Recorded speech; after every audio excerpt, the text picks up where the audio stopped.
Hi there, everybody. This is Amber Johnson with Helping the Good People. Sorry about the lighting in my room, my house. Sun's going down. About 5:15 in the afternoon. And I'm sitting here in my head.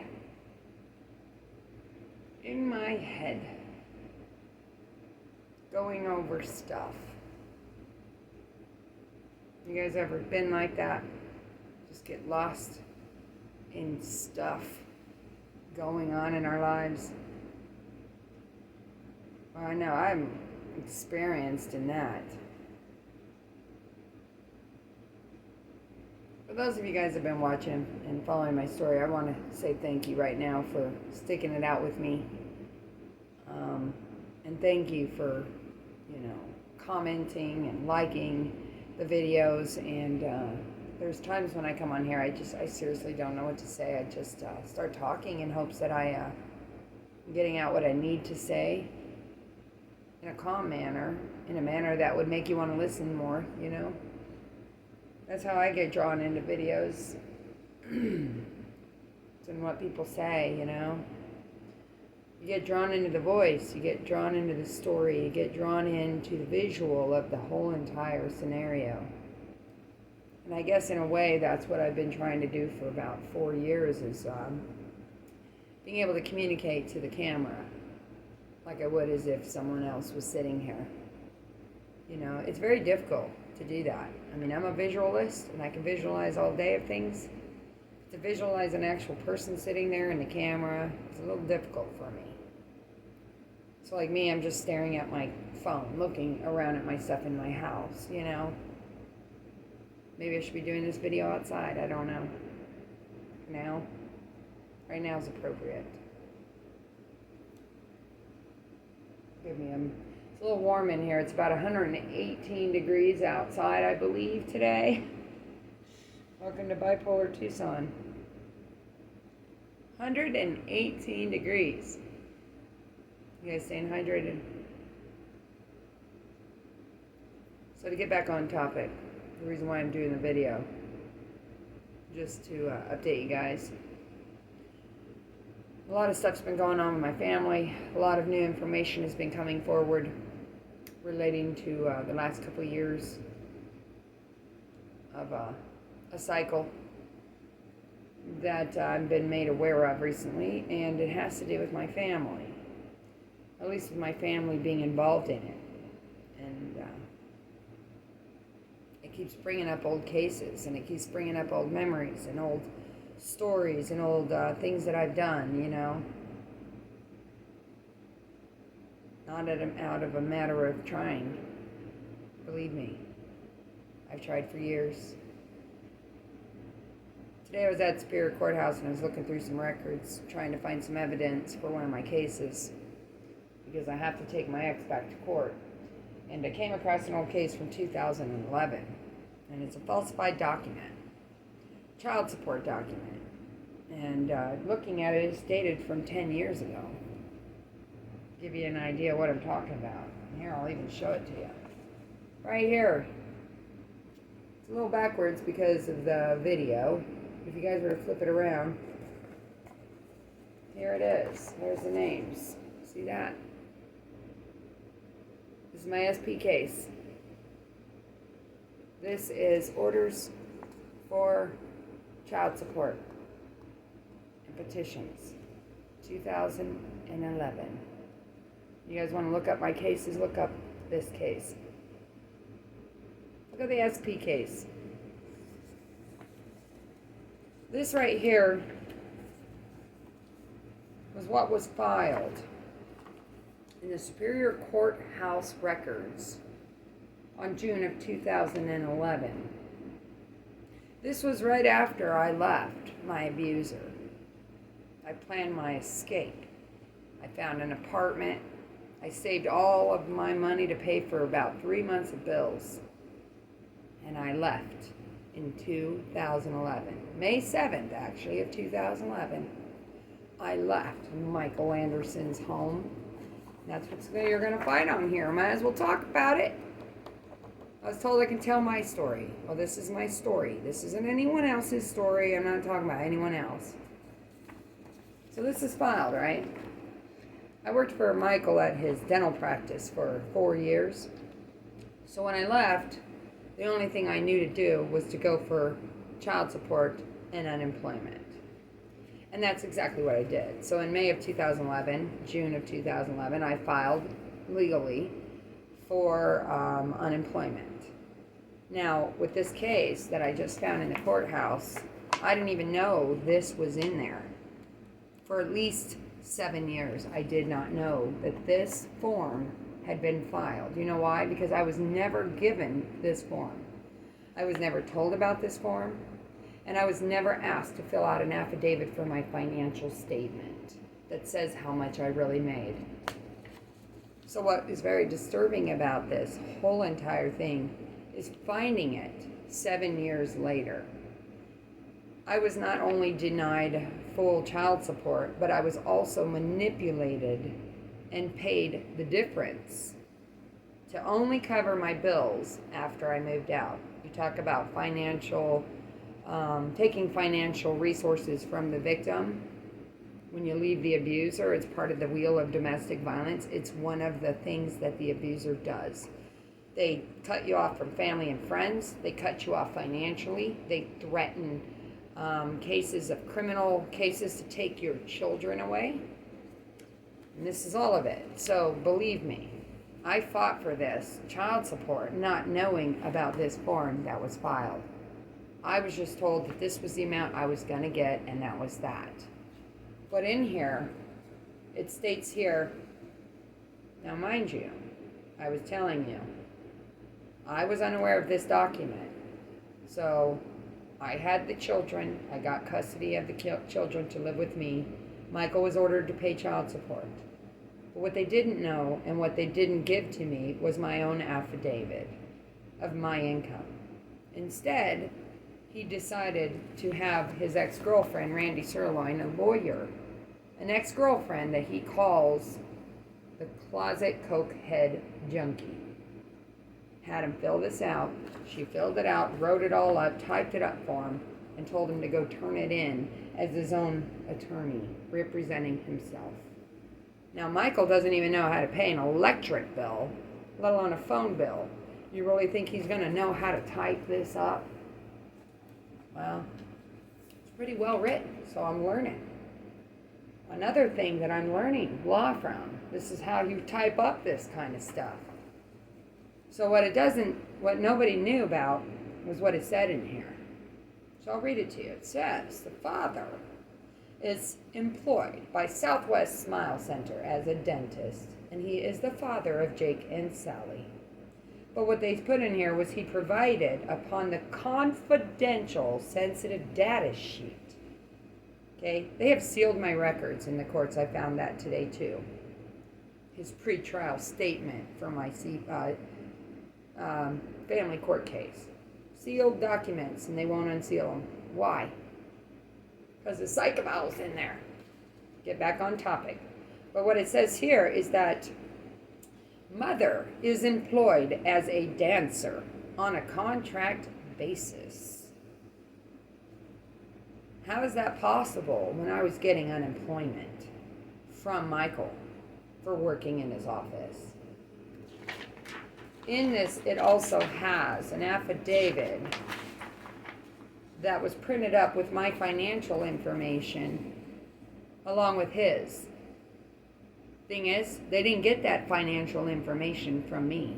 They never talked to me. They never told me this was there. You know what they gave me for child support after this was filed that I didn't know about, and how they screwed me 10 years ago? Was they put that I was working, and they also said that I only got $455 for 2 children. That was 2011. Falsifying documents. Falsifying documents. This was 10 years ago. No, I'm not okay, guys. because I seem to be the only one that can protect my family and take this to court. That's what I'm doing. I'm building a case.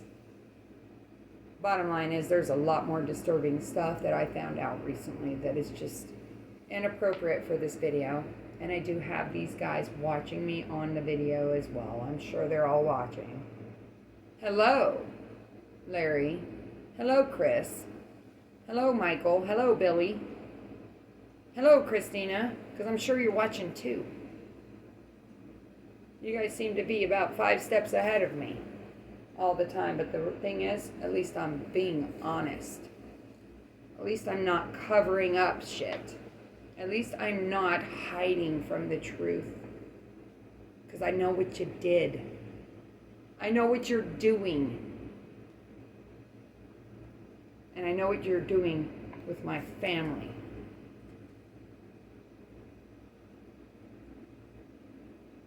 God has me. God is protecting me. And God is protecting my children. But if something happens to my children, guys, this mom might not be so nice. And that's what I'm afraid of. That is my biggest fear.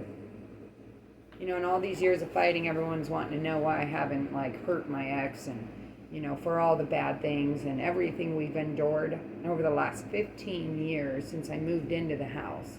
In September of 2006 was the day that I moved into Michael Anderson's home and endured 5 years of rape, abuse, gaslighting, threats, intimidation, and then since then I've had another 10 years dealing with falsified records, closed cases by Pima County Sheriff's DCS offices, thinking and shunning me. I was strangled in 2014, December 30th of 2014. I got a protection order. I won in a court of law proving that he strangled me. Did they arrest him? No, they didn't. They let him walk. They lied in court and said that my children were in the home the day I was strangled, and that they stood up and said that the kids were not in the home. But the police report states that they were in the home, and I didn't say anything, so what did they do? They dropped the case on my ex and put the kids back with Michael. That is how they wound up there again, is because I didn't say they were in the house. This was in 2015. Since then, I got a lawsuit. It's there in the court records if you want to look that up too. It's under a DV case. There's all the charges, and the truth to my story is in there. It took me 2 years to get that case together. 2 years. And then I found out that they not only pulled out of it illegally and didn't notify me of it, which is illegal, and it's still valid, but they also dismissed it by not telling them where I was at the day of my hearing, and therefore I missed my own hearing, which I could have made. And in doing that, the lawyers that I spoke with 2 years later told me it's still valid. I just need a lawyer.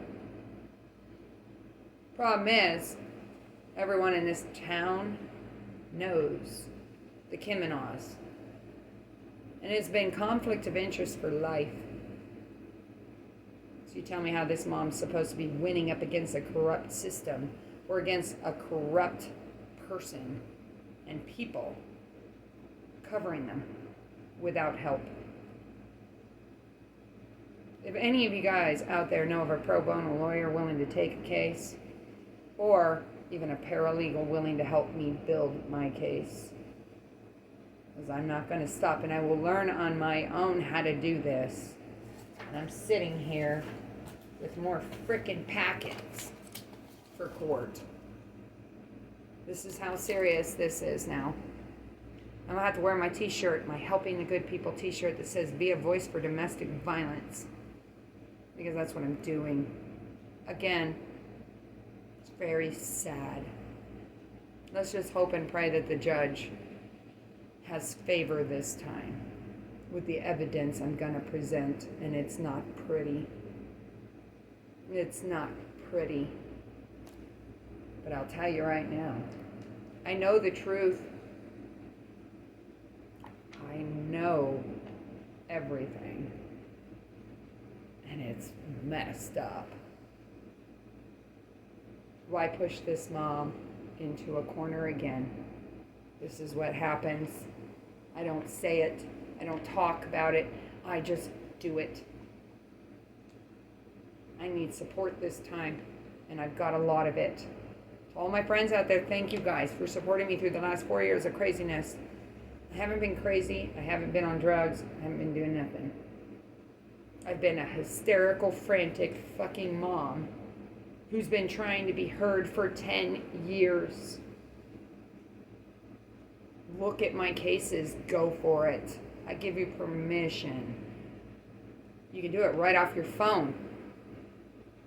You can look at records from your phone. The lawsuit's there too. Says I was strangled and that Michael set me up in his own house. The father of my children watched me get strangled and then set me up as a suspect, saying I forced myself in the house and that I was nuts. Well, guess what? The judge didn't see that. She saw guilty. So why aren't they in jail? The stuff I found out.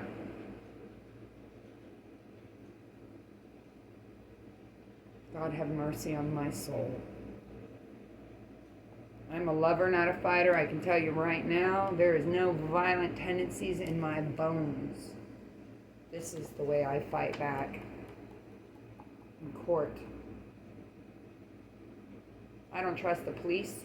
I don't trust DCS anymore. I don't trust anybody. I can't even trust my own family. Turns out they've all known about it. This whole time they've been covering this guy, and the lawyers have been helping. My name is Amber Johnson, and I'm a survivor of domestic violence in a fight to protect my family. Again. Where's the news when I ask, will you report? Will you investigate? They didn't help me then. Where's the governor and the senator and the attorney general's office? And how about internal affairs when I filed all these reports and wrote all these letters asking, pleading for help in 2017? And even before that, for years before that. Where were you guys? They're still walking. Where's the help? Where's the justice for parents protecting their families from abuse? So that way their children, our children, have a right to have a good future. Jake and Sally, my family, my oldest daughter, and my stepkids deserve to have a chance at a happy life. And all they've gotten is shit on. My stepson, from what I hear, is in the hospital. But what they did to him and what has been done to him has gotten him there. And now it's about the healing. But the healing only comes when they're removed from the problem.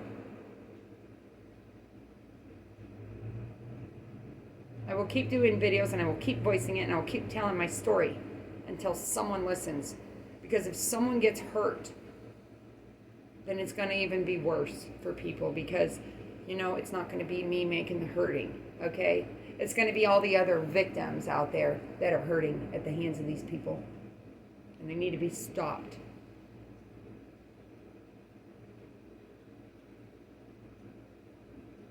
See what I mean? I don't ever know what I'm going to say on my videos. I just know that this is the only way I know how to express myself these days. And I can't even tell you anything. I can't tell you what I know. And you don't want to hear what I have to say. Because you will be crying and on your knees praying too. Just pray that in the end of this that we're all safe. Just pray that the devil come down. Because the time is now and it's ticking. And we're running out of time. That's what I feel like. I feel like we're running out of time. I'm running out of time. I've done this for so long. And you know, the only reason why I had to do this is because I was pushed in a corner and told I couldn't. That I couldn't stand up because I wasn't strong enough. Well, I've been standing up. I've been speaking and screaming, and so has the children. All the children have been speaking. We've all been telling the truth. Nobody wants to hear it. Are you ready to listen now? Somehow, some way, I will get this story out. Mark my words, it's going to be an epic story. Because when I'm done, it's going on paper.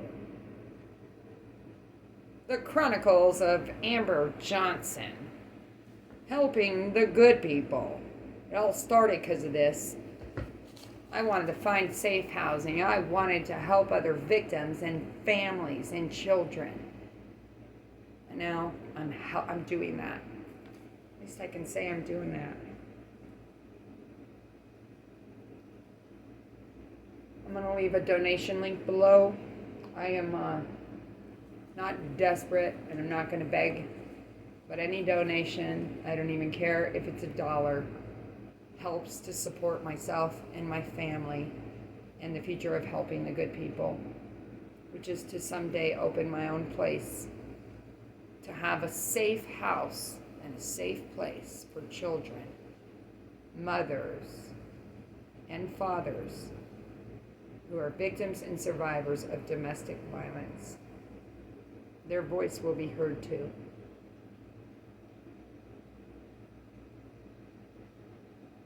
Please like, subscribe, and share to my channel if you wish. The donation link will be below. Just know that any of the donations is greatly appreciated. And also go to paying for court costs, paying my bills, putting food on my table. That's it. While I save up money to open a place in the future. Yeah, that's what I do know. Amber Johnson with Helping the Good People here in Tucson, Arizona. This is my story. And I hope and pray that all of you take something from this, which is you're not alone. If you're dealing with domestic violence or situations like this where you get no legal help, feel free to reach out to me. I figured out how to turn my comments back on. So you can comment below, and if you need help, no matter where you are, please call me. Thank you for watching.